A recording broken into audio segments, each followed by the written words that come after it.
Hello students, welcome to our class. I hope आप लोग सभी लोग अच्छे होंगे, हेल्दी होंगे। आज हम लोग सॉलिड स्टेट फिजिक्स का first unit crystal structure start करने वाले हैं। क्रिस्टल स्ट्रक्चर के अंदर आज जो टॉपिक हम लोग कवर करेंगे वो है difference between crystal and non crystal, lattice points, the third topic is basis, fourth topic is crystal structure, fifth one is unit cell and the last one is primitive unit cell. So हमारे जो very first topic है difference between crystal and non crystal, ये just basic introduction है, उसको हम लोग clear करते हैं। तो देखो क्या डिफरेंस रहता है हमारे crystal and non crystal solids के अंदर। ठीक है, दोनों सॉलिड्स के ही पार्ट रहेंगे crystal and non crystal solids के अंदर। तो हमारा जो फर्स्ट डिफरेंस रहता है, जो हमारे क्रिस्टल स्ट्रक्चर के अंदर हम एटम्स होते हैं वो रेगुलरली मैनर के अंदर अरेंज्ड होते हैं।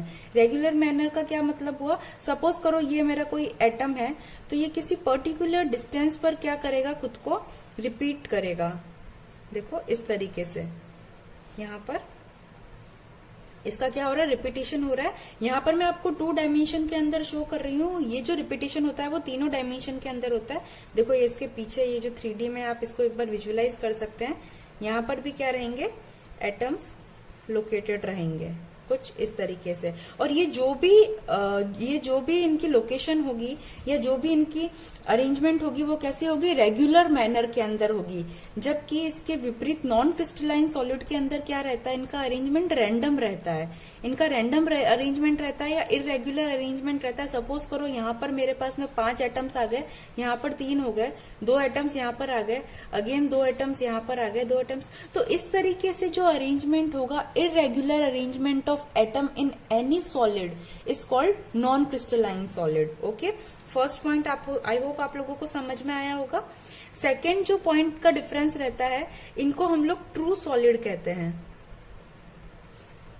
ट्रू सॉलिड, क्रिस्टलाइन सॉलिड को क्या कहते हैं, ट्रू सॉलिड। जबकि इनको हम लोग सुपर कूल्ड सॉलिड कहते हैं। सुपर कूल्ड सॉलिड या फिर सूडो सॉलिड। ओके, जो हमारा थर्ड डिफरेंस है वो है मेल्टिंग पॉइंट का डिफरेंस। जो थर्ड डिफरेंस है वो है मेल्टिंग पॉइंट का डिफरेंस। मेल्टिंग पॉइंट इनका क्रिस्टलाइन सॉलिड्स का क्या रहता है, डेफिनेट रहता है। Definite melting point. देखो स्ट्रक्चर कैसा है, रेगुलर है, तो वो मेल्ट भी कैसा होगा, एक डेफिनेट पॉइंट पर मेल्ट होगा। जबकि नॉन क्रिस्टलाइन का नो डेफिनेट मेल्टिंग पॉइंट रहता है, मतलब कोई भी डेफिनेट मेल्टिंग पॉइंट इनका नहीं आता है। तो ये तो जस्ट बेसिक हमारे पास में डिफरेंस हो गया क्रिस्टल और नॉन क्रिस्टलाइन सॉलिड के अंदर। अब हम लोग जो हमारे क्रिस्टल की फर्स्ट डेफिनेशन है क्रिस्टल स्ट्रक्चर की वो देखेंगे, जिसका नाम है लैटिस पॉइंट्स, या लैटिस पॉइंट्स को हम लोग स्पेस लैटिस भी कहते हैं। वो क्या होता है जस्ट अभी हम लोग देखते हैं। तो बच्चों जो हमारे पास में लैटिस पॉइंट्स रहते हैं, फर्स्ट डेफिनेशन को देखते हैं। लैटिस पॉइंट्स, या इसको कई बार स्पेस लैटिस भी लिखते हैं, स्पेस लैटिस।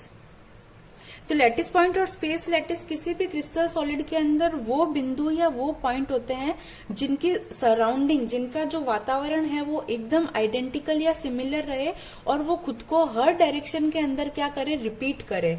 यानी कि कुछ इस तरीके से इनका क्या रहता है, अरेंजमेंट रहता है कि ऐसे पॉइंट्स जिनकी सराउंडिंग आइडेंटिकल रहे 3 डायमेंशन के अंदर और वो एक पर्टिकुलर मैनर के अंदर खुद को क्या करे, रिपीट करे। इसको हम लोग समझ सकते हैं क्लास और क्लास के अंदर स्थित चेयर्स के एग्जांपल से। सपोज करो एक पूरी खाली क्लास है और उसके अंदर चेयर्स मैंने क्या करी, एक रेगुलर मैनर के अंदर क्या कर दी है, अरेंज कर दी है। तो उस क्लासरूम को आप ये समझिए, वो क्लासरूम क्या है, मेरा स्पेस है, और जो चेयर्स हैं वो क्या है, मेरे पॉइंट्स हैं। तो उन्हीं पॉइंट्स को मैं क्या कहूंगी, लैटिस पॉइंट्स कहूंगी। अब एक टर्म आई आइडेंटिकल सराउंडिंग।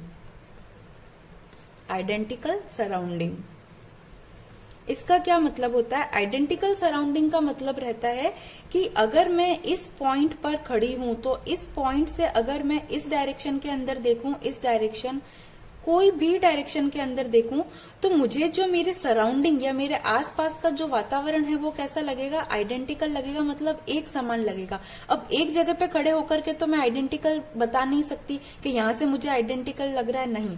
यानी इस पॉइंट 1 पर अगर मैं देखूं और यहां पर अगर मैं पॉइंट 2 पर खड़ी हूं और पॉइंट 2 से भी अगर देखूं तो जैसा मुझे पॉइंट 1 पर दिखा था वैसा ही मुझे पॉइंट 2 पर भी क्या करना चाहिए, दिखना चाहिए। तो इस सिचुएशन को या इस टाइप के सराउंडिंग को हम क्या कहते हैं, आइडेंटिकल सराउंडिंग। तो आई होप आपको लैटिस पॉइंट समझ में आ गया होगा क्या होता है। अब अगर एग्जाम में आता है तो ये लैटिस पॉइंट की डेफिनेशन को आप कैसे लिखेंगे वो हम देखते हैं। लैटिस पॉइंट की डेफिनेशन को लिखने के लिए ये जो टर्म है उसको मैं क्या करती हूँ, आपको रीड करके बताती हूँ। ये हिंदी मीडियम और इंग्लिश मीडियम दोनों के लिए ये वीडियो क्या है, हेल्पफुल है। मैं हिंदी में आपको समझाऊंगी और इंग्लिश में आपको डेफिनेशन लिखी हुई मिल जाएगी। देखो, लैटिस और स्पेस लैटिस डिफाइन कैसे करेंगे। It is infinite regular arrangement. मैंने आपको पहले ही बताया ये क्या है, रेगुलर अरेंजमेंट है। इनफाइनाइट का मतलब क्या है, ये कभी खत्म नहीं हो रहा। इस डायरेक्शन के अंदर, इस डायरेक्शन के अंदर और इस डायरेक्शन के अंदर, तीनों ही डायरेक्शन के अंदर क्या कर रहा है, ये बढ़ रहा है। Arrangement of points in 3 dimension in which every lattice point has an identical surrounding. Okay, ये डेफिनेशन आपको क्लियर हो गई होगी। और इसमें डायग्राम जो बनाएंगे हम क्या करेंगे, एक पर्टिकुलर डिस्टेंस पर पॉइंट्स को ड्रॉ कर देंगे। जैसे ये पॉइंट्स मैंने ड्रॉ करके रखे हैं। सपोज करो एक्स डायरेक्शन के अंदर की इनकी डिस्टेंस ए है और वाई डायरेक्शन के अंदर इनकी डिस्टेंस बी है। तो हर लाइन के अंदर मुझे एक्स डायरेक्शन के अंदर डिस्टेंस को ए रखना है और वाई डायरेक्शन के अंदर डिस्टेंस को क्या रखना है, बी रखना है। तो यहाँ पर अपना लैटिस पॉइंट्स वाला पॉइंट क्लियर हो जाता है। अब हम लोग नेक्स्ट जो हमारी थर्ड डेफिनेशन है बेसिस, उस पर आते हैं। देखो बच्चों, बेसिस क्या होता है, इसको भी हम लोग उसी एग्जाम्पल से समझते हैं।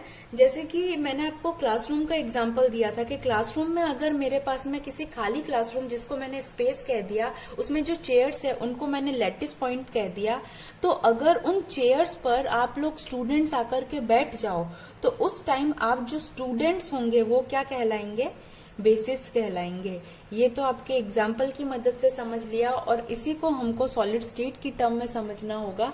तो हम क्या कहेंगे, सॉलिड स्टेट की टर्म में समझना होगा तो हम क्या कहेंगे, यहाँ पर ये हमारा देखो स्पेस लैटिस था कुछ इस तरीके से, infinitely regular arrangement of points which has identical surrounding, ये स्पेस लैटिस। अब यहाँ पर अगर कोई भी मेरा एटम, ये तो क्या स्पेस के अंदर एक इमेजिनरी पॉइंट्स है, यहाँ पर मेरा कोई भी एटम या ग्रुप ऑफ एटम्स, जरूरी नहीं है कोई एक एटम आए, ग्रुप ऑफ एटम भी आ सकता है, पूरा का पूरा कोई यौगिक भी इस यहाँ पर आकर के बैठ सकता है। अगर यहाँ पर बैठ जाए तो इन बैठने वाले एटम्स को या ग्रुप ऑफ एटम्स को हम कहेंगे बेसिस। ठीक है, कुछ इस तरीके से यहाँ पर क्या हो जाएगा, ये एटम अपना प्लेस ले लेगा या यहाँ पर क्या हो जाएगा, एटम लोकेट हो जाएगा। यानी कि अगर वापस हम हमारे एग्जाम्पल की तरफ चलते हैं, स्पेस क्या था मेरा, क्लासरूम, उसके अंदर जो चेयर्स थी वो क्या थी, मेरी लैटिस पॉइंट्स, और उस पर स्टूडेंट्स आकर के बैठ गए तो वो स्टूडेंट्स क्या हो गए, बेसिस हो गए। तो आई होप आपको लैटिस और बेसिस दोनों क्लियर हो गए होंगे। अब हम हमारी इसकी डेफिनेशन को, अगर एग्जाम में आता है तो आप उसकी डेफिनेशन कैसे लिखेंगे वो देखते हैं। बेसिस की डेफिनेशन देखो बच्चों, बेसिस को हम लोग लिखेंगे, बेसिस में बी अ सिंगल एटम और group of atoms which are to be attached identically to every lattice point. यानी कि हर लैटिस पॉइंट पर क्या हो रहा है, ये अटैच हो रहे हैं। A crystal structure is formed, और उसके बाद में हमारे पास में इस तरीके से जब लैटिस पर या स्पेस लैटिस पर बेसिस आकर के बैठ जाते हैं तो जो स्ट्रक्चर बनता है उस स्ट्रक्चर को हम लोग क्या कहते हैं, क्रिस्टल स्ट्रक्चर कहते हैं। और यही हमारी नेक्स्ट डेफिनेशन है कि जब मेरे पास में जो मेरा लैटिस था, देखो यहाँ पर, जब मेरे पास में जो मेरा लैटिस था उस पर बेसिस आकर बैठ गए तो जो स्ट्रक्चर फॉर्म हुआ उसको मैं क्या कहूंगी, क्रिस्टल स्ट्रक्चर। यहाँ तक आपको समझ में आया होगा। तो बेसिक में अगर उसको इक्वेशन की फॉर्म में लिखना चाहूं तो मेरे lattice plus basis will be equal to crystal structure, और उसको डायग्रामेटिक फॉर्म में बनाना चाहें तो ये मेरे पास में क्या है, मेरा स्पेस लैटिस है। स्पेस लैटिस यहाँ पे लिख देती हूँ, ये क्या है मेरा स्पेस लैटिस है, और स्पेस लैटिस और ये क्या है, मेरे बेसिस है। स्पेस लेटिस पे जब बेसिस बैठ जाता है तो जो मेरे पास में फाइनली जो स्ट्रक्चर बनता है उसको मैं कहती हूँ क्रिस्टल स्ट्रक्चर। तो क्रिस्टल स्ट्रक्चर की डेफिनेशन भी आप लोगों को समझ में आ गई। तो हमारा जालक बिंदु या स्पेस लेटिस, बेसिस और क्रिस्टल स्ट्रक्चर यहाँ तक क्लियर हो गया। अब हम हमारी नेक्स्ट डेफिनेशन पर आएंगे जो है यूनिट सेल। तो यूनिट सेल किसे कहते हैं वो हम देखते हैं। देखो बच्चों, यूनिट सेल को समझने के लिए हमें ये पता होना चाहिए कि जो हमारा क्रिस्टल स्ट्रक्चर होता है कुछ इस तरीके का हमारा क्या रहता है, क्रिस्टल स्ट्रक्चर रहता है। ये स्पेस लेटिस है, यहाँ पर कौन बैठे हैं, मेरे बेसिस। तो इन दोनों के कॉम्बिनेशन से जो मुझे स्ट्रक्चर मिला उसे मैं क्या कहूंगी, क्रिस्टल स्ट्रक्चर। तो क्रिस्टल स्ट्रक्चर को थोड़ा सा जूम आउट करके हम देखें तो कुछ ना कुछ इस टाइप से इनका क्या रहता है, स्ट्रक्चर रहता है। देखो, तो यहाँ पर ये क्या है, एक कोई सेल है। देखो सेल हमने बायो में सबने बचपन में पढ़ी है। सेल बेसिकली क्या रहता है, अगर कोशिका, जिसे हम हिंदी में कोशिका कहते हैं, तो कोशिका बेसिकली क्या रहती है मेरे पास में, building block of our body is called cell. यानी कि सेल खुद को रिपीट करके हमारे पूरे बॉडी को क्या करती है, बना देती है।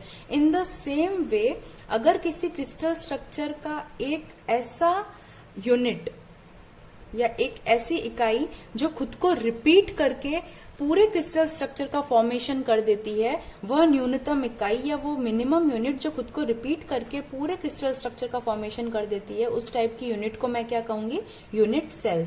इस टाइप से ये रहती है। देखो ये क्या करेगी, खुद को रिपीट करेगी अगेन कुछ इस तरीके से।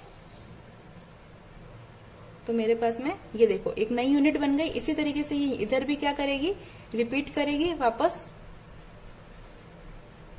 तो ये मेरे पास में क्या बन गई, 3 यूनिट सेल बन गई। और अगेन ये पीछे की तरफ भी क्या करेगी, रिपीट करेगी खुद को, है ना।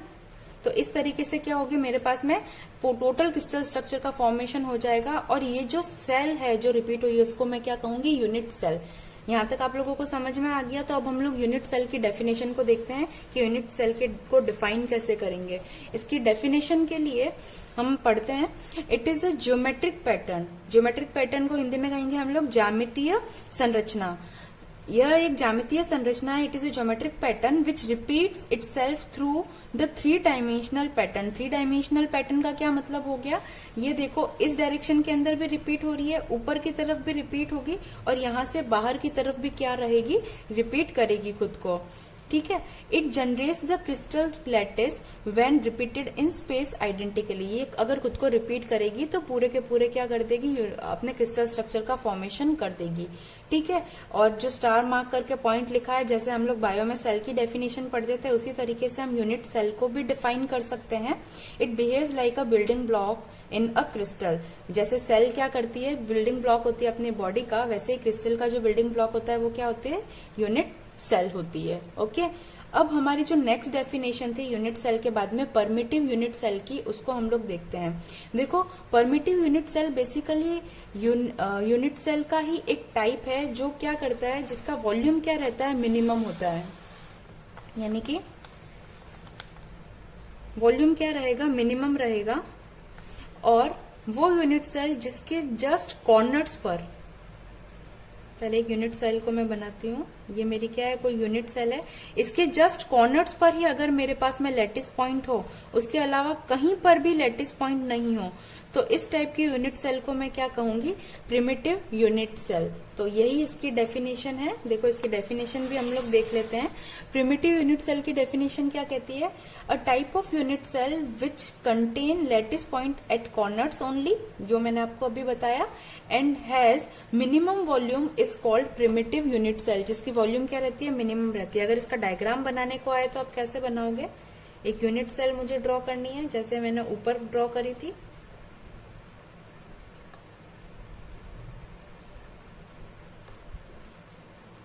और इसके कॉर्नर्स पर मुझे क्या बनाना है, लैटिस पॉइंट्स या जालक बिंदु का निर्माण करना है। और इसका वॉल्यूम क्या रहेगा, मिनिमम रहेगा। तो इस टाइप की यूनिट सेल को हम क्या कहते हैं, प्रिमिटिव यूनिट सेल। तो आई होप बच्चों आपको ये 5 पॉइंट्स क्लियर हो गए होंगे। हमारा जो नेक्स्ट वीडियो होगा उसमें हम लोग प्रिमिटिव यूनिट सेल के फॉर्मेशन के बारे में पढ़ेंगे। Till then thank you so much for this class and be happy, be safe.